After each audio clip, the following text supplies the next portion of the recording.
Good evening, everyone. So as I was reading this gospel this week, the word desert kind of came to mind. And along with desert, I always think of an oasis. We've seen cartoons, someone's always hallucinating, and all of a sudden there's this little pool of water with greenery, maybe a palm tree, maybe some fruit. And I did a little bit of research thinking about an oasis during the week. And what an oasis actually is, there's water, there's like a stream under the earth. And there's an oasis when that water finds a way to enter the surface, and the greenery enters around it.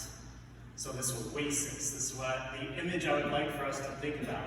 Because John the Baptist is an oasis for God's love in this gospel. Is an oasis for God's love. One that provides shelter. One that provides peace. One that provides comfort. There's definitely a reason that John the Baptist was called to. I don't know many people that would be traveling the desert to see someone who's wearing camel hair and just eating locusts all the time. There's probably a reason as to why people are flocking to John the Baptist. They're saying from all the countryside of Judea, people from Jerusalem are following John the Baptist into the desert to be baptized, to hear this word. And why is that? They're not following the ornate high priests of the time. They're not following the political leaders that were there at the time. Because in their world, they were living in a desert. They were living amongst confusion, arguments, personal troubles, death, poverty, illness. And what did they find? They found what was seemingly just a vagabond preacher in the wilderness as an oasis. Someone whose water, if you will, the things underneath, has been boiled up. That water being God's love, God's compassion. God saying, you are my beloved son. You are my beloved daughter. Go and preach this good news. And John the Baptist did that. He was saying, there is one greater than I to come. There is one greater than I to come. And the joy that I am presenting to you now will be 1,000-fold in a moment to come. John the Baptist became this beacon of God's love, God's mercy. And my friends, that's the same mission that we are called to. Just as in first century Jerusalem, Judea, we face a lot of desert moments. We face infighting, we face political struggles, we face, personally, we face death, we face conflict, we face family struggles. But what do we do with our own oasis? We are called to cultivate within our own lives to allow Christ's love to affect everything that we do and be aware of everything that God participates in. A way to reflect this is I'm going to steal a word from the Eastern Church. The Eastern Church has a term called kenosis. And kenosis, all it means is outpouring, sacrifice, self-emptying. And what the Eastern Church says is that every time we participate in Mass, and more broadly, whenever we participate with anyone, participate in the world, we are witnessing Christ's outpouring love come out to us. In the Eucharistic feast that we celebrate, that we will be celebrating momentarily, we will be saying, this is my body outpoured for you, given to you. What do we do with that?